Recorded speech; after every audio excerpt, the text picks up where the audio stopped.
Bonjour à tous et merci d'être là pour ma présentation. Donc, comme l'a dit Gwen, c'est mon stage, il s'intitulait Quand l'habitat compte, analyse des tendances des oiseaux en milieu forestier dans le cadre du stock EPS. Et donc, ce travail a été effectué en co-encadrement du coup avec Suzanne Bonamour de la LPO France, Frédéric Gosselin à l'INRAE et Benoît Fontaine au MNHN. Donc, tout d'abord, un petit point sur la forêt française. Donc, il faut savoir que la forêt française, elle occupe 32% de la surface métropolitaine, ce qui en fait le deuxième habitat en termes d'occupation des sols après les terres agricoles. Et que cette forêt française, aujourd'hui, elle représente 17,5 millions d'hectares et qu'elle est en augmentation de 3,3 millions d'hectares depuis 1981. Et cette forêt française, du coup, elle est aussi, elle n'est pas spatialement homogène et du coup, elle est principalement concentrée sur l'est et le sud du territoire. Et on peut aussi la diviser, on va dire, entre deux termes de propriété. Donc les propriétés des forêts privées, qui représentent 75% de la forêt française, et les forêts publiques, qui représentent 25% de la forêt. Donc cette forêt, elle a principalement trois enjeux. Donc un enjeu à la fois social, économique et environnemental. Mais elle fait aujourd'hui face à de nombreuses menaces, et notamment un dépérissement marqué avec une mortalité importante et des menaces comme les sécheresses et la recrudescence des bioagresseurs, ce qui entraîne du coup une perte de résilience de cette forêt. Dans le même temps, il est constaté une diminution de moins de 25% de l'abondance des oiseaux communs en Europe entre 1980 et 2016.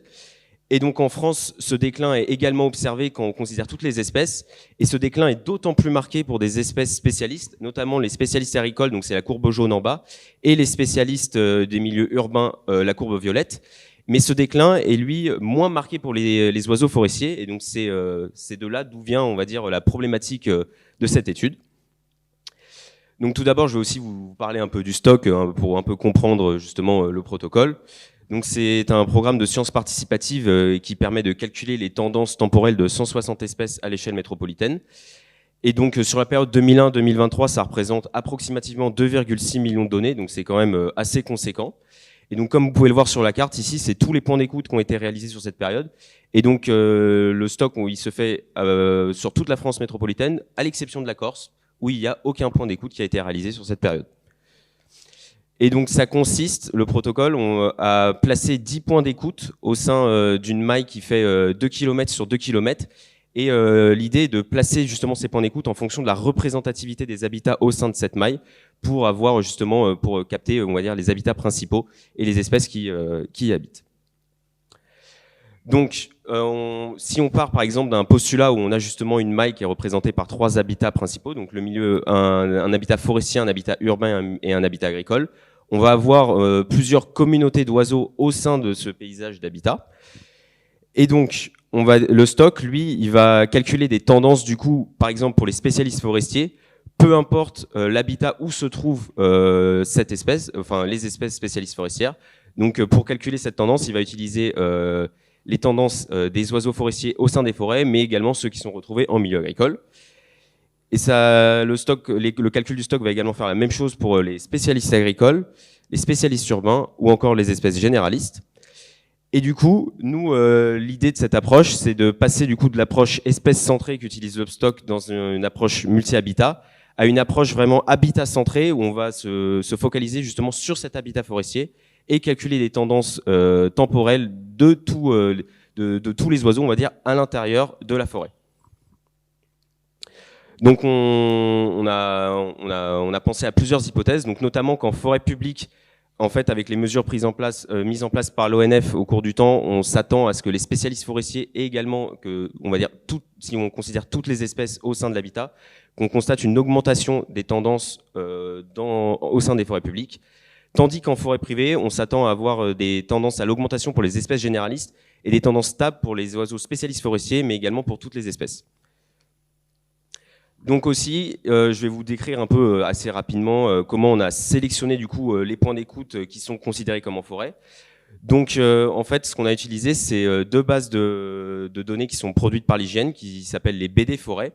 Et à l'aide d'intersections spatiales, en fait, on a pu savoir si un point, on va dire, intersectait les surfaces forestières à partir des baies des forêts, on considérait ce point comme forestier.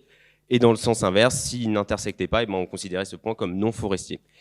Et donc on a aussi fait la même chose pour déterminer si les points étaient en forêt privée ou en forêt publique à l'aide d'une carte des forêts publiques transmise par l'ONF. Et du coup, au total, le jeu de données, on va dire, des points en forêt, des points d'écoute en forêt, ça représente 10 110 points d'écoute à l'échelle de la France sur la période 2001-2023. Donc après avoir sélectionné ces points, du coup, on va faire tourner des modèles statistiques à l'aide d'un outil de calcul qui a été développé au MNHN et plus particulièrement au CESCO. Et donc vous avez ici des exemples de tendances qui peuvent être calculées pour chacune des espèces.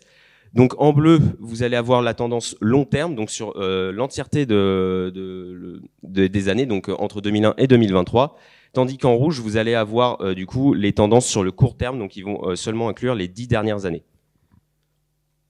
Et nous, dans notre processus de travail, du coup, l'idée était d'avoir des tendances globales et pas espèce par espèce. Et c'est pour ça, du coup, qu'en fait, on va agréger des tendances en fonction de certains groupes.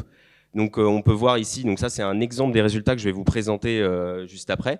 Et donc par exemple, on va agréger, dans le groupe 1, on va avoir plusieurs espèces, on va agréger toutes les tendances individuelles des espèces qui sont présentes dans ce groupe 1 pour ne former qu'une seule tendance. Et pour chaque groupe, en fait, on va faire une comparaison entre deux habitats généralement, donc le premier habitat ou le deuxième habitat. Et donc, on va pouvoir aussi, du coup, considérer ces tendances si elles sont... on va considérer les tendances à partir d'un taux d'accroissement. Si les tendances, si le taux d'accroissement des tendances est supérieur à 1, alors on va considérer ces tendances comme en augmentation. Et si le taux d'accroissement est inférieur à 1, alors ces tendances sont en déclin. Et par contre, si le taux d'accroissement il inclut cette valeur 1, eh ben, on va considérer la tendance comme stable. Voilà. Et la dernière tendance tout en bas, c'est juste pour dire que une tendance, elle peut aussi être incertaine. Voilà. Donc moi, au cours de cette étude, j'ai étudié plusieurs paramètres. Donc on a séparé en 3 axes. Le premier qui comprenait une comparaison entre l'habitat forestier et tous les autres habitats. Une deuxième comparaison entre la forêt publique et la forêt privée. Et enfin, une troisième comparaison entre les forêts de feuillus, de conifères et les forêts mixtes. Et on a regardé du coup les tendances au sein de ces habitats pour différents traits des espèces. Donc en fonction de la spécialisation à un habitat, de leur stratégie de nidification, de leur régime alimentaire, de la strate de recherche alimentaire ou encore de leur stratégie de migration. Et donc moi, aujourd'hui, je vais juste vous présenter un petit résultat qui est assez marquant justement et qui pourra mener à discussion. Et donc c'est justement du degré de spécialisation des espèces au sein des tendances des espèces spécialistes en habitat au sein des forêts publiques et au sein des forêts privées. Donc ici, vous pouvez voir, du coup, comme je vous l'ai montré ce graphique, et on constate qu'au sein des forêts privées, que ce soit pour toutes les espèces, pour les spécialistes urbains, les spécialistes forestiers, les spécialistes agricoles ou les espèces généralistes, eh ben, on retrouve une stabilité des tendances sur le court terme pour tous ces groupes au sein des forêts privées. Tandis qu'en forêt publique, quelque chose qui est assez marquant, c'est qu'on a une augmentation qui est considérée comme modérée à forte pour les spécialistes agricoles au sein des forêts publiques, mais également pour les espèces généralistes. Et si on prend toutes les espèces en compte, on a aussi une tendance à l'augmentation de toutes les espèces de l'avifaune au sein des forêts publiques. Et donc ça nous permet de confirmer ou d'infirmer nos hypothèses. Donc on s'attendait à ce que les tendances des spécialistes forestiers augmentent au sein des forêts publiques. Or on a vu que ce n'est pas le cas. Enfin les tendances sont stables. Donc c'est quelque chose dont on ne s'attendait pas vraiment à ça. Enfin, pour toutes les espèces, on s'attendait à avoir une augmentation. Donc ce résultat, on peut pas le confirmer, mais ni le contredire. Enfin, le confirmer ou le contredire, voilà. Mais parce qu'en fait, si on considère l'entièreté de l'intervalle de temps, donc sur les 20 ans de suivi, en fait, la tendance est stable. Donc on peut pas dire s'il y a vraiment une augmentation des tendances pour ce groupe. Enfin, en forêt privée, on s'attendait à une augmentation des généralistes, des tendances des oiseaux généralistes, ce qui n'est pas le cas.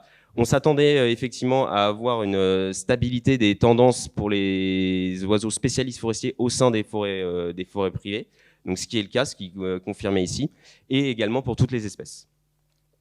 Donc il y a plusieurs raisons qui peuvent expliquer justement ces résultats. Donc d'une part, en forêt privée, la stabilité des tendances sur le court terme et le long terme, ça peut être dû en fait à une hétérogénéité des mesures de gestion. Et donc, en fait, avec des mesures de gestion qui vont être très hétérogènes, ça va avoir un effet qui va stabiliser les tendances parce qu'on va avoir des extrêmes avec des tendances qui vont augmenter à certains endroits où la forêt privée, elle est peut-être gérée de manière moins intensive, alors qu'on va avoir des tendances très déclinantes dans des forêts qui sont gérées de manière très intensive. Enfin, en forêt publique, les tendances à l'augmentation pour une majorité de groupes sur le court terme, on peut les relier justement aux instructions de l'ONF qui ont été mises en place au milieu des années 2000, et notamment au développement des îlots de sénescence, de vieux bois, ou encore au développement des RBI, donc les réserves biologiques intégrales. Donc à partir de ces résultats, on peut considérer la forêt comme un habitat refuge, et qu'au cours du temps, elle a pu offrir plus de ressources alimentaires ou pour la nidification à un grand cortège d'espèces. La forêt elle peut aussi être considérée comme un habitat secondaire pour certaines espèces spécialistes, donc comme on l'a montré le résultat pour les spécialistes agricoles. Donc ça peut être un habitat où les pressions vont être moins fortes, où il va y avoir moins d'exposition aux pesticides, moins de dérangements, moins de perturbations. Et enfin, que les politiques publiques devraient aussi s'appuyer sur la richesse des données issues des sciences participatives pour émettre des avis. Toutefois, on pourrait quand même améliorer ce travail. Donc, je vous présente ici deux perspectives un peu techniques qui pourraient du coup permettre de mieux expliquer encore les tendances. Donc, on pourrait notamment utiliser ce qu'on appelle un modèle numérique de hauteur de canopée. Donc, c'est la différence entre un modèle numérique de surface et un modèle numérique de terrain. Et ça pourrait justement être utilisé comme un proxy de la structure forestière. Donc, ça pourrait me permettre de décrire autour de chaque point, on va dire, la structure et d'avoir un suivi temporel aussi de cette structure pour voir parce qu'on sait que la structure de la forêt va avoir un impact sur l'abondance des oiseaux, mais on ne sait pas si l'évolution de la structure d'une forêt va aussi avoir un impact sur la tendance des oiseaux au sein des forêts. Et enfin, on pourrait aussi utiliser du coup un indice de végétation, donc par différence normalisée. Et donc c'est ce qui permet on va dire de décrire l'activité photosynthétique et du coup de pouvoir aussi décrire les perturbations forestières et aussi donc du coup de pouvoir potentiellement faire des corrélations entre perturbations forestières et tendances associées. Et donc je vous remercie pour votre écoute.